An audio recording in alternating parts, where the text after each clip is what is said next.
lovelies. It's lovely to see you all again. Now, I'd better introduce myself to those of you who have not had the pleasure of seeing me before.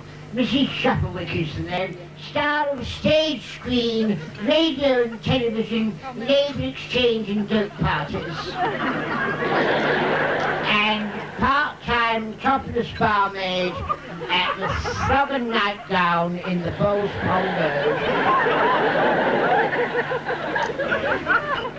Yes, now, I'm going to start off by singing you a song that I had the pleasure of singing before the Duke of Edinburgh and the Prince of Wales and the Duchess of Bedford and quite a few other well-known London pubs.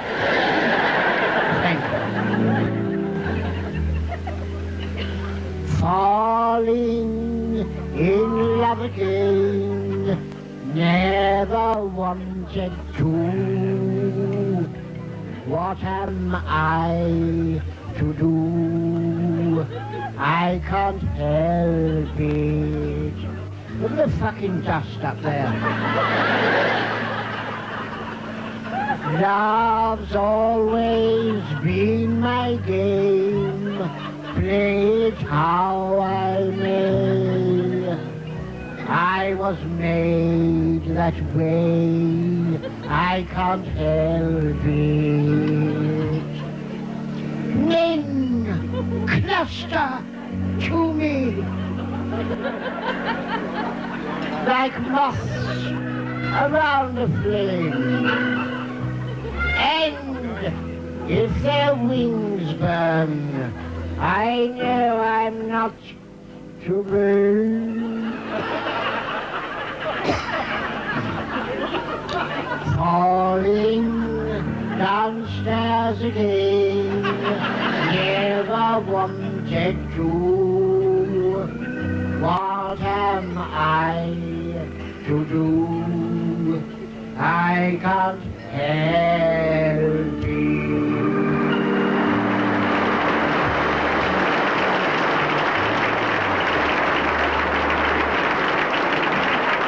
Thank you, art lovers. It's shocking, the price of food. Do you know, I went out yesterday morning.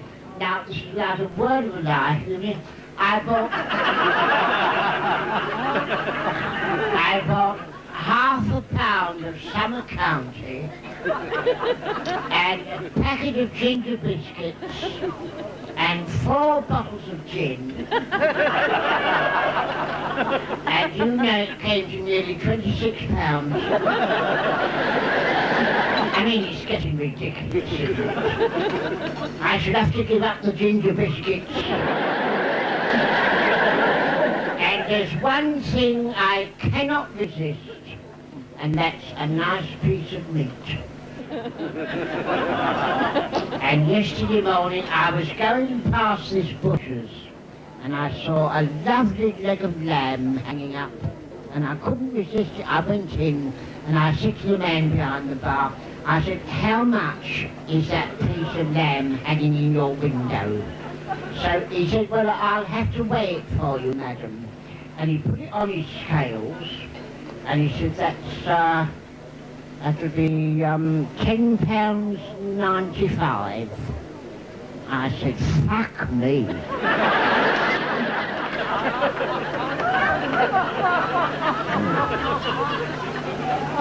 More in hope than in anger, you know. So he said, well, it is English, madam. I said, I want to eat it, not talk to the fucking thing.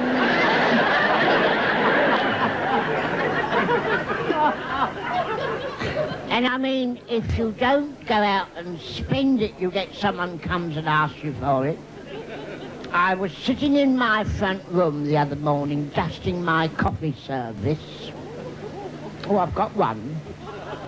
It's an antique. It used to belong to the Baron Rothschild. I know that because it's still got his initials on the sides of the cups. You know. and I was dusting away. And there's a knock at the doorbell, and I go, and there's this little woman stood there with a collection box. She said, "The Battersea dog's home." I said, "I didn't know the fucking thing had been away."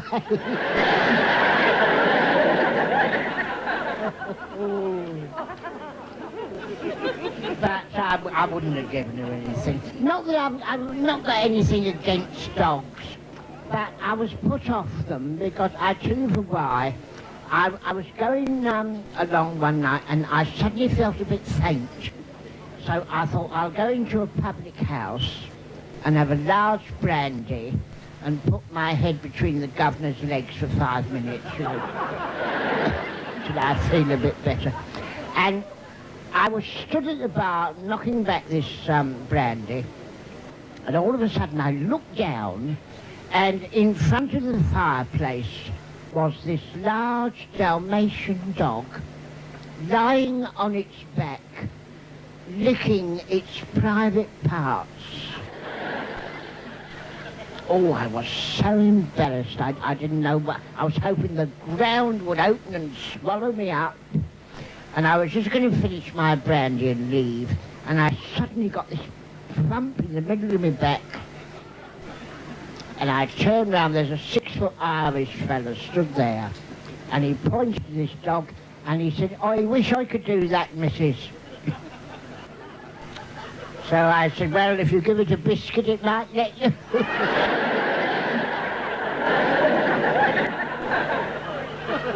Oh. I know.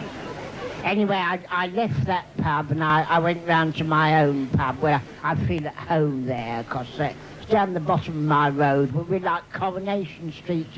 You know, everyone knows how many sleep in a bed round my way. They know everyone's business. And I was sipping the Guinness, and a friend of mine came in. I hadn't seen her for about, I suppose about 6 months. She come in, and I thought she was walking funny. And when I looked down, she got all her legs bandaged up with this creepy bandage. You know what I mean? All done up. I said, I said, "Whatever's happened to you?" And she said, "I blame it on the sponge puddings." I said, "What the fuck are you talking about, sponge puddings?" She said, "Well, I had a tin yesterday, and on the lid it said, 'Pierce lid and stand in boiling water for 20 minutes.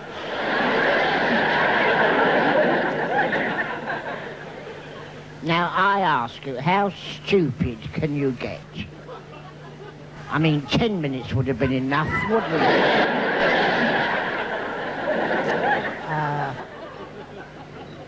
And then out of the blue, the door opened, and this sailor walked in. I'd never seen him before. I think he was in the Navy myself, you know. And he came over. And I also think he must have had a French mother and father, because he kissed me on both cheeks.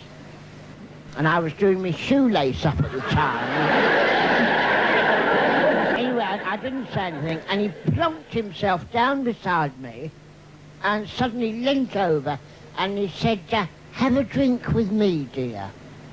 And he pushed something down my cleavage. Liberty. Anyway, I heard the crinkle, so I thought to myself, well, it's either a £1 or a £5. So I excused myself to go out to the loo to have a look. It's a fucking tea bag.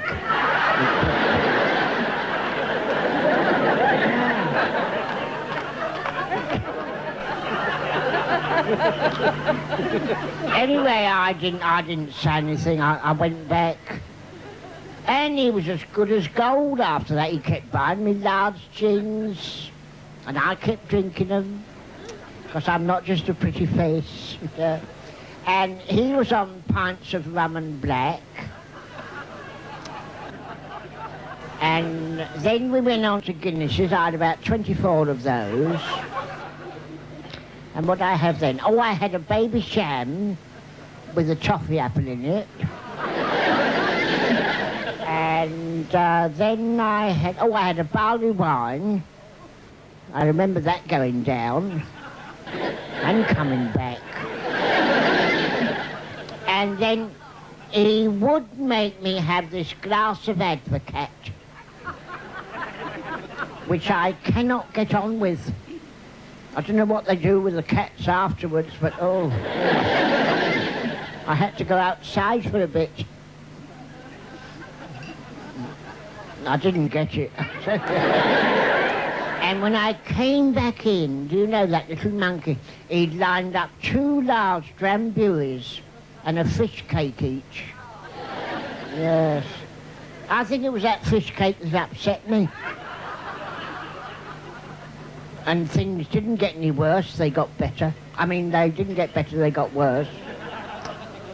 We came out of that pub, well, I say came out, we was asked to leave. We came out of there and he showed me up something rotten. He was so drunk, I could hardly see him. And before I had chance to turn round, he'd pissed off. Indeed, he left me down here at Surrey Docks, round the corner there. I had to walk home all the way to Wood Green. Now, you know how far that is. My legs, when I got there, oh, God, were worn down to the kneecaps. And I thought to myself, now, it's no good me charging in and having a scene with the old boy, because all he's going to say is, where have you been, who have you been with, and how much have you managed to spend, you see. So I thought, right, now what I'll do, I'll take all my clothes off downstairs and I'll just sort of creep up and slide into the Chamber of Horrors. And if he says anything, I shall say I was watching the telly and I nodded off. So I got to my turning, I took all my clothes and got a stitch on, all in a bundle under my arm. And I was up the staircase, everything in the garden is lovely, not a sound, until I got to the bit where it turns round the bend at the top, and I got the shock of it. I was on top of a 27 bus.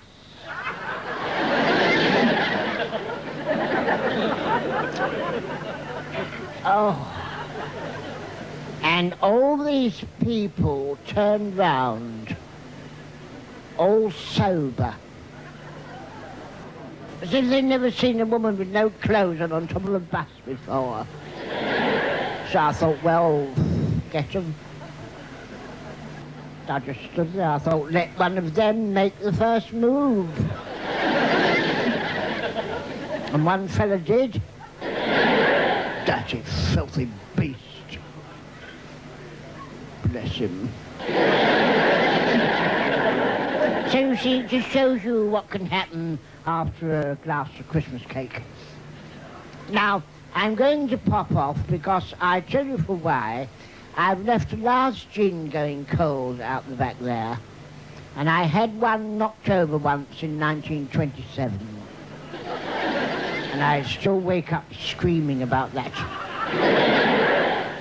So I'll leave you with a little bit of my philosophy that has seen me over many a 5-barred gate, even when I haven't wanted to go.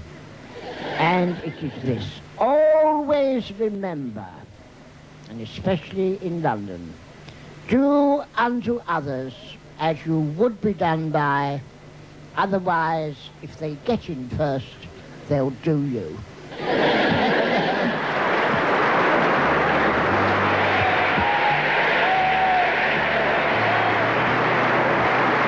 Let's hear it for our lovely Mrs Shufflewick. Rex, beautiful darling. Mrs Shufflewick, my darlings.